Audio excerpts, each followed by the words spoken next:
இந்த அன்னை மாற்றுத்திறனாளிகள் அறக்கட்டளையின் இந்த நல உதவிகள் வழங்கும் விழாவில் வருவதற்கு ஆண்டவர் கிருபை செஞ்சாங்க. காலையிலே கிளம்பி திருநெல்வேலியில் உள்ள ஒரு ஃபங்க்ஷனுக்கு, ஒரு மாற்றுத்திறனாளிகளுக்கு நலத்திட்ட உதவிகள் வழங்கும் விழாவில் போய் கலந்து கொண்டு அங்கே 2:30 மணிக்கு தான் முடிஞ்சுது. அங்கேருந்து உடனே எப்படியாவது முக்கடலுக்கு போயிருந்தோம். முக்கடல்ல இருந்து எப்படியாவது வந்துடும் சொல்லிட்டு கார் பிடிச்சி தான் போயிருந்தோம் காலையிலே. எனக்கு இங்கேயும் வரணும், அங்கேயும் கண்டிப்பாக அவங்க வந்து கூப்பிட்டுருந்தாங்க. அங்கே போயிட்டு இங்கே வருவதற்கு ஆண்டவர் கிருபை செஞ்சாங்க. இந்த நாளிலே நம்மளோட அருமை அண்ணன் இங்கே வந்திருக்கிற எல்லாரையும் முதல்ல வணக்கத்தை தெரிவித்துக் கொள்கிறேன். நீங்கள் நினைக்கலாம் நம்ம எல்லாம் மாற்றுத்திறனாளிகள் அப்படின்னு. நம்ம உலகத்தையே மாற்றும் திறனாளிகள். இன்னைக்கு நான் வந்து வசந்தகுமார் இன்னைக்கு வந்து ஐசிடிஎஸ் டிபார்ட்மெண்ட்டில் சூப்பரண்டா, நாகர்கோவில் நகராட்சியுடைய சூப்பரண்டா இருந்துட்டு இருக்கிறேன். அது மட்டுமல்ல 10 வருடங்களாக Kumari wheel chair charitable trust என்ற ஒரு ட்ரஸ்ட்டை ஆரம்பித்து மாற்றுத்திறனாளி கன்னியாகுமரி மாவட்டத்தில் உள்ள அதிகமான மாற்றுத்திறனாளிகளுக்கு வீல் சேர், கிரச்சஸ், ஹேலிப்பர், அவங்களுக்கு தேவையான உபகரணங்கள் அனைத்தும் நாங்கள் வழங்கிட்டு வர்றோம். இதுவரை 2000க்கு மேற்பட்டவர்களுக்கு எல்லா நலத்திட்ட உதவிகளும் வழங்கி கொண்டிருக்கிறோம். நிறைய மாற்றுத்திறனாளிகள் தொடர்பு கொண்டிருக்கிறாங்க. வரக்கூடிய 28ஆம் தேதி, வரக்கூடிய ஞாயிற்றுக்கிழமை, இதே மாதிரி அடுத்த ஞாயிற்றுக்கிழமை மத்தியானம் 2 மணிலிருந்து 5 மணி வரை நாகர்கோவில் பூத்தக்கர் ஹால் மெமோரியல் ஆடிட்டோரியத்தில் வைத்து மாற்றுத்திறனாளிகளுக்கு ஒரு பெரிய விழா நடைபெறுகிறது. அதில் 250 மாற்றுத்திறனாளிகளுக்கு ஹெல்ப் பண்ண இருக்கிறோம். 25 பேருக்கு வீல் சேர் கொடுக்க போகிறோம். 25 பேருக்கு கிரச்சஸ் கொடுக்க போகிறோம். வர்ற அவ்வளோ பேருக்கும் புதிய உடைகள் மற்றும் மாற்றுத்திறனாளிகளுக்கு இந்த தடவை ஸ்பெஷலாக ஒன்று பண்ண போகிறோம். அதாவது அவங்களுடைய கண் பரிசோதனை பண்ண போகிறோம், பல் பரிசோதனை, உடல் முழுவதும் உடல் பரிசோதனை 3 நடத்த போகிறோம். ஏன்னா அவங்க வந்து ஒரு இடத்துல இருந்து ஒரு ஹாஸ்பிட்டலுக்கு போகணுன்னாக்கி, ஒரு ஹாஸ்பிட்டல் வெளியே நின்று காய்ச்சல் சொல்லி போனால் அவங்க சொல்கிறாங்க உள்ளே வந்தால் தான் டாக்டரை பார்க்க முடியும். நான் அனுபவப்பட்டிருக்கிறேன். வெளியே டாக்டர் வந்து பார்க்க மாட்டார், உள்ளே வரணும். உள்ளே வந்து போகணுன்னாக்கி அங்கே படியும் கிடையாது, படி தான் கம்ப்ளீட்டாக ரேம் வசதி எதுவுமே இல்லாத நிலைமையில் நாங்கள் இருந்துட்டு இருக்கிறோம். ஒரு ஹாஸ்பிட்டலில் போய் ஒரு சுகர் பிளட் செக் பண்ணாக்கி கூட நல்லா கஷ்டப்பட்டுருக்கோம். அதெல்லாம் நான் வந்து உணர்ந்துட்டு இருக்கிறேன். அன்னைக்கு நான் வீல் சேரில் எங்கே போனாலும் வீல் சேர் தான் உணர்ந்துட்டு இருக்கிறேன். அதனால அந்த முகாமில் ஃபுல் பாடி செக்அப் இந்த தடவை நாங்கள் நடத்தினோம். அதில் வந்து யாருக்கு என்ன மெடிசன் தேவையோ அந்த மெடிசனை ஃப்ரீயாக கொடுக்கறதுக்கு நாங்கள் வந்து ஏற்பாடு பண்ணிட்டு இருக்கிறோம். அதே மாதிரி நிறைய மாற்றுத்திறனாளிகளுக்கு பல்லெல்லாம் ரொம்ப ஆடிட்டு இருக்கு, ஓட்டையா இருக்குன்னா சொல்றாங்க. அதெல்லாம் ஃப்ரீயாக அடைச்சி கொடுக்க போகிறோம். ஃப்ரீயாக பல் செட் வச்சு கொடுக்க போகிறோம். இதெல்லாம் செய்ய போகிறோம். ஆண்டவருடைய அந்த கிறிஸ்துமஸ் அவர் பிறந்ததுனால தான் நாங்கள் இதெல்லாம் பண்ணிட்டு இருக்கிறோம். என்னைக்கு இவ்வளோ தூரம் நான் உருவாகியிருக்கிறேன் என்றால் அது என்னுடைய நிறைய மாற்றுத்திறனாளுடைய ப்ரேயரும் அவங்களுடைய வேண்டுதல் தான் சொல்ல முடியும். அதில் கிருஷ்ணன் நான் வந்து ரொம்ப பாராட்ட விரும்புகிறேன். கிருஷ்ணன் அடிக்கடி எனக்கு ஃபோன் பண்ணி நான் சோர்ந்து போயிருந்தா கூட எனக்கு வந்து இல்லை தம்பி அதை அப்படி செய்யணும் இப்படி செய்யணும்னு சொல்லிட்டு ரொம்ப அருமையாக பேசக்கூடிய அண்ணன். அதே போல தான் நம்முடைய சகோதரன் அவர்களும் இந்த நாளில் நாங்கள் வந்து இந்த மாற்றுத்திறனாளி சட்டம் ஒரு புக்கு நாங்கள் வந்து இதை வந்து 3வது பதிப்பாக நாங்கள் வெளியிட்டு இருக்கிறோம். இதற்கு எனக்கு உதவி செய்து கொண்டிருக்கிற அருமை அரசு வழக்கறிஞர் பிக்கில் ஜெரால்ட் இந்த இடத்துல இருக்கிற பார்த்து ரொம்ப சந்தோஷப்படுறேன். இவ்வளோ நாள் நான் ஒரு 1.5 வருஷம் ரொம்ப கஷ்டமா இருந்தேன். என்னைக்கு அண்ணன் இங்கேருந்து திருநெல்வேலி போயிட்டாங்களே, நம்ம எதுனாலும் திருநெல்வேலியில் போகணும்னு சொல்லிட்டு. ஆனால் அண்ணன் திரும்பி வந்தாச்சு நாகர்கோவிலுக்கு. என்ன அடுத்தது 4வது பதிப்பு வெளியிட போகிறேன் இன்னொரு 2 மாதத்துக்குள்ளால. அதுக்குள்ள ஒர்க்கு நடந்துட்டு இருக்குது. மாற்றுத்திறனாளிகள் சட்டம் என்ன சொல்லுது, அதை வந்து மாற்றுத்திறனாளிகளுக்கு எளிய வடிவில் கொண்டு போகணும் அப்படின்னு சொல்லிட்டு நாங்கள் இந்த ஒர்க் எல்லாம் பண்ணிட்டு இருக்கிறோம்.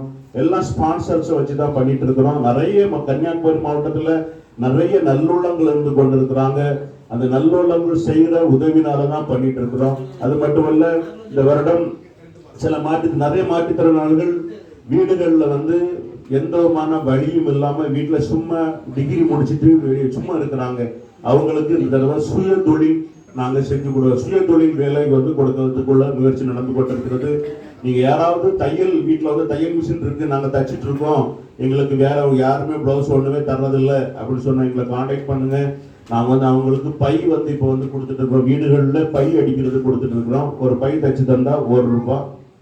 அது வந்து நீங்கள் வந்து ஒரு நாள் வந்து ஒரு 500 பை வாங்கிட்டு போய் வீட்டில் தைச்சிட்டு கொண்டு வந்தீங்கன்னாக்கி 500 ரூபாய் என்னைக்கு நீங்கள் கொண்டு கொடுக்குறீங்களோ அன்னைக்கு உங்களுக்கு அந்த பையை நாங்கள் வந்து அந்த துணியை கட் பண்ணி உங்களுக்கு எப்படி தைக்கணும் அந்த ட்ரைனிங் எல்லாம் கொடுத்து நாங்கள் தந்துடுறோம். நீங்கள் அதை வந்து செய்யலாம். நிறைய மகளிர் வந்து வீட்டில் வந்து நாங்கள் சும்மா இருக்கிறோம், ஆனால் தையல் மிஷின் இருக்குது அப்படின்னு சொல்லி சொல்கிறாங்க. அவங்களுக்கு இந்த தொழிலை நாங்கள் வந்து கொடுக்கறதுக்கு ரெடியாக இருக்கிறோம். அது மட்டுமல்ல, நைட்டி, நைட்டி, தலையணை உரைகள் இதெல்லாம் நாங்கள் வந்து லேடிஸுக்கு இந்த ஒர்க்கெல்லாம் கொடுக்க போகிறோம். ஜென்ஸுக்கும் நிறைய, அதாவது சிலவங்க வந்து நாங்கள் வந்து வெளியே வந்து நாங்கள் வியாபாரம் பண்ண ரெடியாக இருக்கோம் அப்படிங்கிறவங்களுக்கு முதல்ல வந்து 2000 ரூபாய்க்கு நாங்கள் திங்ஸ் கொடுப்போம். திங்ஸு அந்த இப்போ வந்து நிறைய இடம் கூவி விற்கிறாங்களே அந்த பாக்ஸ் எல்லாம் நாங்கள் கொடுத்துட்றோம். அவங்க வந்து நீ வேற ஒன்றுமே செய்யணும், நாங்கள் ரெக்கார்டிங் கூட பண்ணி கொடுத்துருவோம். என்னென்ன சாதனம் இருக்குது, அது மாற்றுத்திறனாளிகள் விற்கிறாங்க, அது நீங்கள் வாங்கி பயனடைங்கன்னு சொல்லிட்டு அதில் வந்து அவங்க வந்து போட்டுட்டு இருந்தால் போதும். அவங்களுக்கு வந்து அந்த வியாபாரத்தை நாங்கள் வந்து ரெடிமேட் கொடுப்போம். 2000 ரூபாய்க்கு முதல்ல நாங்கள் ஃப்ரீயாக திங்ஸ் கொடுத்துருவோம். அதுக்கு முதல்ல அவங்க அதை விற்று எங்களுக்கு வந்து ஆக்சுவலாக அவங்க மனசு இருந்தால் நாங்கள் ஒரு உண்டியலும் கொடுப்போம். அந்த உண்டியலில் அவங்க மனசு இருந்தால் போட்டு ஒரு மாதத்தூரன்னு தரலாம். அதுக்கு முதல்ல 2வது திங்ஸ் வரும்போது ரூபா தான் வாங்கணும். சரியா? சும்மா நாங்கள் வந்து ஃப்ரீயாக, ஏன்னாக்கி உங்களுக்கும் ஒரு இது வேணும், நாங்கள் என்னாலே உழைக்க முடியும், நாங்கள் வந்து ஒரு தடவை அவங்களுக்கு ஃப்ரீயாக கொடுக்குறோம். அதன் பிறகு அவங்க விற்பனை செஞ்சு அவங்க முன்னேறணும். நிறைய பேர் அப்படிதான் சில இடங்கள்ல 1000 ரூபாய்க்கு திங்ஸ் வாங்கின இடத்துல இன்றைக்கு அவங்க வீடுகள்லாம் பெரிய சொந்தமாக வீடு போட்டு பெரிய லட்சாதிபதியாக இருக்கிறாங்க. இன்றைக்கு நம்முடைய நிறைய பார்ப்போம்னா, அதாவது தெருவில் பாத்திரம் விற்றவங்க இன்றைக்கு பெரிய பெரிய கோடீஸ்வரம், பெரிய பெரிய கடை 10-20 கடைகளுக்கு அதிபதிகள். அப்போ நம்மளால முடியும். மாற்றுத்திறனாளிகள் நீங்கள் நினைக்காதவங்க, யாரும் மாற்றுத்திறனாளிகள் கிடையாது. உலகத்தை மாற்றுத்திறனாளிகள் தான் நம்ம வந்து நீங்கள் வந்து நாங்கள் மாற்றுத்திறனாளி, நான் வீட்டுக்குள்ள தான் இருப்பேன் நீங்கள் நினைச்சா ஒன்றுமே நடக்காது. நீ வெளியே வா, வெளியே வந்தாதான் நம்மளால நம்ம பார்த்து அடுத்த வந்து ஐயோ வசந்தகுமாரா இதுன்னு சொல்லணும். அவனான்னு சொல்லக்கூடாது, வசந்தகுமாரா அப்படின்னு சொல்லி நம்மளை கையெடுத்து கும்பிடணும். அந்த நிலைமை வரணும்னாக்கி நீங்கள் உழைக்கணும். வீட்டுக்குள்ளே படிச்சுட்டு வீட்டுக்குள்ளே எனக்கு வேலை கிடைக்கல இருந்தால் ஒன்றும் முடியாது. நீங்களும் நிறைய எக்ஸாம் எழுதுங்க. இப்போ நிறைய எக்ஸாமுக்கு ஃப்ரீயாக நான் கோச்சிங்க. உங்களுக்கு சார் எங்களுக்கு இந்த புக்கு தேவை இருக்குது சார், ஒன்று வாங்கி தாங்க, நாங்கள் வந்து எங்கேனாலும் அலைஞ்சு வாங்கி தர ரெடியாக இருக்கிறோம். நீங்கள் படித்தால் எங்களுடன் நீங்கள் வந்து ஒத்துழைத்தால் உங்களுக்கு ஹெல்ப் பண்ண நாங்கள் ரெடியாக இருக்கிறோம். நான் வந்து அதாவது மாற்றுத்திறனாளிகளுக்கு எங்களால் முடிஞ்ச அளவு நாங்கள் வந்து ஹெல்ப் பண்ண. நாங்கள் வசதமாக பேசிட்டு அதில் போயிடுவான்னு நினைக்காதங்க, அப்படிலாம் இல்லை. நாங்கள் வந்து மாற்றுத்திறனாளிகள் வந்து ஒரு ஹோம் ஸ்டார்ட் பண்ணுறதுக்குள்ள ஏற்கனவே ஹோம் துவங்கினோம். சரியான பில்டிங் வசதி இல்லாதனால அது வந்து தற்சமயம் நிறுத்தி வைக்கப்பட்டுள்ளது. கூடிய விரைவில் அந்த ஹோம் மீண்டும் திறக்கப்படும். நிறைய மக்கள் வந்து லேடிஸ் எல்லாம் வீட்டில் வந்து எந்த வசதியும் இல்லை, அதாவது அம்மா அப்பா யாருமே இல்லாமல் கல்யாணம் ஒன்று ஆகாமல் வீட்டில் சமையலுக்கு பண்ணக்கூட வழி இல்லாமல் சில இடங்கள் இருக்கிறாங்க. அவங்களுக்கெல்லாம் அந்த ஹோமில் வந்து அவங்கள வச்சு பராமரிக்கிறதுக்கு நாங்கள் ஆண்டவர்கிட்ட கேட்டுட்டு இருக்கிறோம். நிறைய ஸ்பான்சர்கள் பார்த்துட்டு இருக்கிறோம். எங்களுக்கு இடம் கிடைக்கல, இடம் கிடைச்சிருந்தா பில்டிங் கட்டி தரதுக்கு ஒரு கனடா ஸ்பான்சர் ரெடியாக இருக்கிறாங்க. ஆனால் இடம் இல்லாததுனால தான் நாங்கள் வந்து அந்த ஹோம் இன்னும் கட்ட முடியாத கண்டிஷனில் இருந்துட்டு இருக்கிறோம். உங்களுடைய யாருமாவது உபயோகம் இல்லாத நிலங்கள் இருந்தால் நீங்கள் எங்களை தொடர்பு கொள்ளலாம். உங்கள் பேர்லேயே அந்த பில்டிங் கட்டி உங்கள் பேரை வச்சு நாங்கள் அதை வந்து மாற்றுத்திறனாளிக்கு உபயோகப்படுத்த நாங்கள் ரெடியாக இருக்கிறோம். நீங்கள் செய்யலாம். இந்த ஏரியாவில் நிறைய நிலங்கள், நிறைய பேர் சிலவங்க வந்து 2 ஏக்கர் 3 ஏக்கர் வச்சுருக்காங்க. குறைஞ்சது ஒரு 10 சென்ட் தந்தால் போதும். அதை வந்து நாங்கள் நிறைவேற்றுவதற்கு ரெடியாக இருக்கிறோம். அரசும் நிறைய உதவிகள் செஞ்சுட்டு இருக்குது, இன்னும் செய்யும்னு சொல்லிட்டு நாங்கள் ஆசைப்படுறோம். நம்முடைய மாற்றுத்திறனாளி அனைவரும் எல்லாரும் ஒன்றிணைந்தால் நம்ம வந்து செய்யலாம். 2வது இன்னொரு சின்ன கோரிக்கை, ஒரு அதாவது 2 சென்ட் மனை வந்து உங்க பேர்ல மாற்றுத்திறனாளி பேர்ல பட்டா இருந்தா அவங்களுக்கு வீடு கொடுக்கறதுக்கு ஒரு ஸ்பான்சர் இருக்கிறாங்க. வீடு கட்டி கொடுக்கற ரெடியா இருக்கிறோம். அப்படி யாருக்காவது தேவையான ஏற்கனவே 2 பேர் கொடுத்துருக்காங்க. ஒரு 6 மந்த்ல அவங்களுக்கு வீட்டு வேலை ஆரம்பிக்கப்படும். அப்படி யாராவது இருந்தா நீங்க வந்து எங்களை தொடர்பு கொள்ளலாம். குமரி வீல்சேர் சேரிட்டபிள் ட்ரஸ்ட் தொடர்பு கொள்ளுங்க, இல்லை கிருஷ்ணா அண்ணாட்ட சொல்லுங்க. நாங்கள் வந்து அதற்கு வந்து உங்களுக்கு உதவி செய்ய ரெடியா இருக்கிறோம். வரக்கூடிய 28ஆம் தேதி நீங்க கலந்துக்கங்க.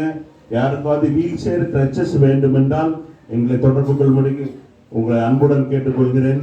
இந்த இடத்துல என்னையும் கௌரவித்து இவ்வளவு தூரம் வரவேற்றதற்கு உங்கள் அனைவருக்கும் நன்றியை கூறி என்னுடைய உரையை முடித்துக் கொள்கிறேன். நன்றி, வணக்கம். எல்லா புகழும் இறைவனுக்கு.